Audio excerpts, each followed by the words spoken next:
This is Democracy Now!, democracynow.org, The War and Peace Report. I'm Amy Goodman with Nermeen Sheikh.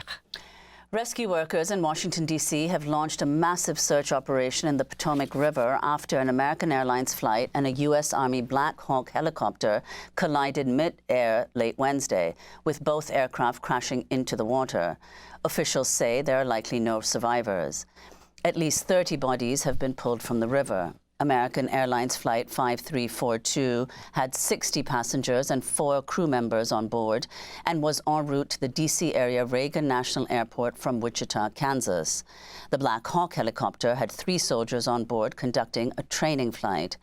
The National Transportation Safety Board will investigate with the Federal Aviation Administration. The crash comes just days after the head of the FAA, the Federal Aviation Administration, Mike Whitaker, stepped down. FAA administrators usually serve 5-year terms. Trump has not named a replacement. Whitaker announced his planned departure in December after SpaceX CEO, Trump donor, richest man in the world, Elon Musk, repeatedly attacked him on social media, tweeting he needs to resign. Musk was responding to $600,000 in FAA fines against SpaceX for safety violations along Florida's Space Coast. For more, we're joined by David Sirota, editor-in-chief of The Lever, which has a new report headlined, "Before D.C. Airport Collision, Lawmakers Brushed Off Warnings and Boosted Flights." Welcome back to Democracy Now!, David. You know, this story is so horrific. I know the skating community well. My sister-in-law was almost in the Olympics as a skater, her mother a coach. The horror that many on the flight were young ones who were training for ultimately to go into the Olympics, their families waiting at Reagan Airport. The American Airlines flight, taking them back from Wichita training camp after the Nationals, collides with an Army Black Hawk helicopter. They say it was a training flight. Can you talk about this piece that you wrote? Despite mid-flight near misses and dire pleas, airline bankrolled lawmakers recently expanded flight traffic at Washington's busy airport. David, I just watched the news briefing. There was the 2 Virginia senators who objected to this expansion, right? Tim Kaine, as well as Senator Warner. They didn't mention that this morning, but if you can talk all about it, give us some background. Sure. So Washington National Airport is a relatively small airport and one of the busiest, if not the busiest airport in the country because of how close it is to the center of Washington, D.C., the city there. For years, there has been a debate about whether to expand the amount of flights that can go into Washington Reagan Airport. And over the course of a few decades, there has been a steady increase in the number of slots, that is to say, the amount of traffic at Washington National Airport, air traffic. And just a few months ago, as we reported, that debate over how much to expand Washington National hit a fever pitch in Congress. There's been a push by a set of airlines to expand those flights. There's some other airlines that don't want to expand those flights because they're already controlling those routes. So there's a sort of an economic battle going on, who gets to control what routes. But at the core of it, according to opponents of this, including the senators that you mentioned, there is a very deep safety concern at this airport because there had been a series of near misses, near collisions at the airport because it is so heavily trafficked. So a few months ago, put into the FAA authorization bill was some language that further expanded these slots and also the perimeter. That's the length of the flights that are allowed to come into Washington National. Basically, this is the opponents argue this is Congress people from cities farther away from Washington want more direct flights into Washington because it's more convenient for them. That's the opponent's argument. But again, at the core is the safety question.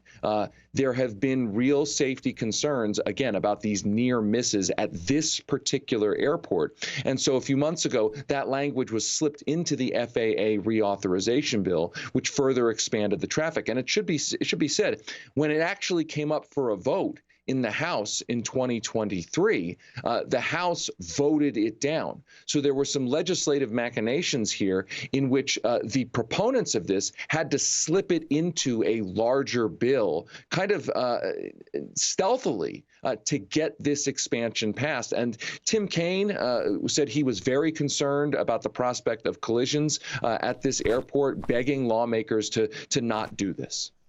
And could you talk, David Sirota, about the significance of the fact that the collision occurred with a Black Hawk helicopter?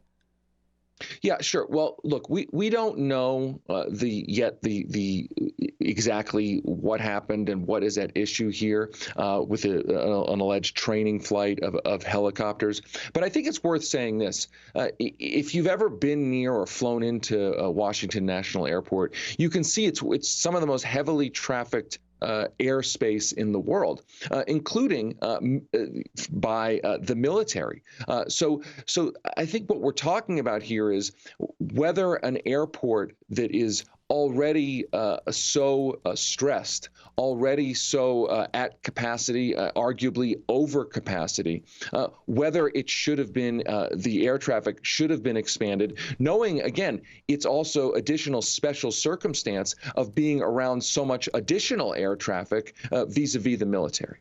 And this whole idea of who is in charge of the military flights, I mean, this is unusual at this airport as opposed to all others. I was talking to someone who's saying that pilots actually most fear this airport. It's one of the most dangerous in the country, where you have all these Black Hawk helicopters, and they take military officials and other officials, and then you've got all the civilian flights that they keep increasing. How much do they communicate with each other, David? Yeah, that's a great question, and I have seen some reporting saying that the radar wasn't communicating on this training flight. I'm not sure that's been substantiated.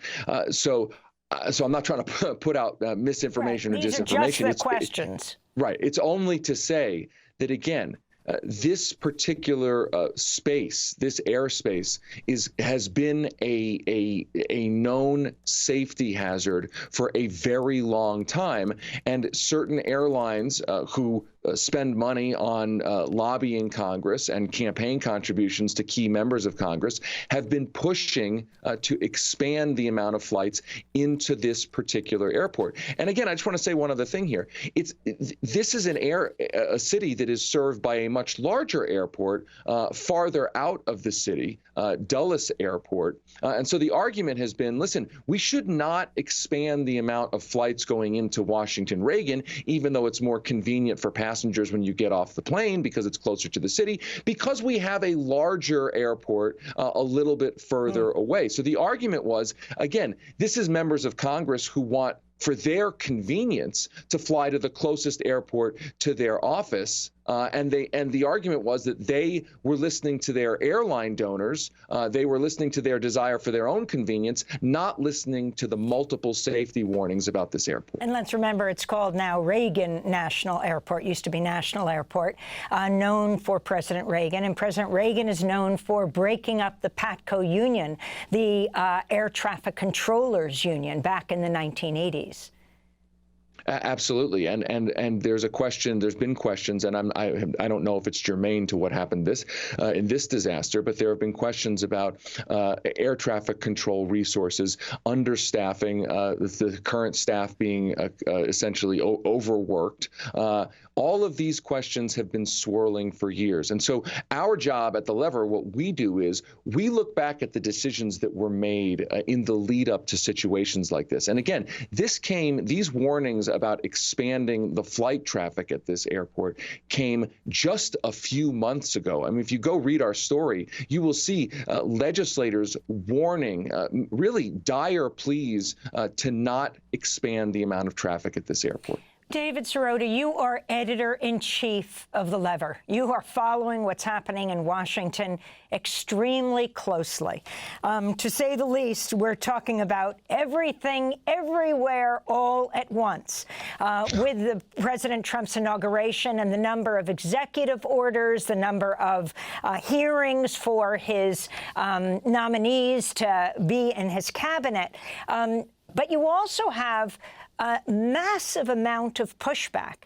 If you can talk about what just took place, the significance, and just your take over the last 10 days, but the significance of cutting trillions of dollars, or so-called pausing them, putting them on hold, and then because of the outcry, again, this hurting people, veterans, this hurting families in need, heating, housing assistance, Meals on Wheels, Head Start. And suddenly, after the chaos of just a number of hours, the Trump administration almost says, sorry, only kidding. Yeah, I mean, this is really unprecedented, and I say that having worked in the U.S. House Appropriations Committee back during and after 9/11. So I worked in the committees that dealt with the spending in this country, the budget in this country, and I have never seen. Back then I had, and following it since then, had never seen something this brazen. Now, to be clear, the fight over the spending issue has been something that has happened in the distant past. Richard Nixon tried to so-called impound, that's holding back money appropriated by Congress. He tried to do that in the 70s. Congress passed a very explicit law saying, no, you actually cannot do this. Ronald Reagan explored doing this. John Roberts, by the way, as we reported, sent a memo when he was working in the Reagan administration saying essentially the president does not have the power to unilaterally withhold spending authorized by Congress and enshrined in law. Justice of the United States. That's right. And John Roberts would, if this kind of thing comes to the court, the Supreme Court, John Roberts would be weighing in on this. Look, this is unprecedented. Donald Trump effectively tried to unilaterally repeal the federal government by fiat, and he was rejected essentially by the American people. He was rejected temporarily by a court. And what I would say is it is a warning about what is coming, that while the reversal happened very quickly because of the outcry, because of the mass chaos that it sowed, that chaos here is the goal, chaos in service of Trump grabbing more power for himself. If he was successful in this, and he will try it again, what he will essentially do is render the legislature powerless. He will essentially eliminate the authority of one of the branches of the U.S. government, the checks and balances, the most democratic branch. And the last thing I'll say here, Amy, which is really important, especially when it comes to spending, the reason the founders put the power of the purse in the power of the Congress, and specifically in the power of the House, is because the House and the Congress are the most small d democratic parts of the government, the parts of the government that are supposed to be most responsive to the people. So the president trying to take away that power of the purse is a direct assault on the founding principles that spending decisions are made by the most democratic parts of our government. David Sirota, we want to thank you so much for being with us, editor-in-chief of The Lever. He has a new report headlined Before D.C. Airport Collision. Lawmakers brushed off warnings and boosted flights. We'll link to it at democracynow.org.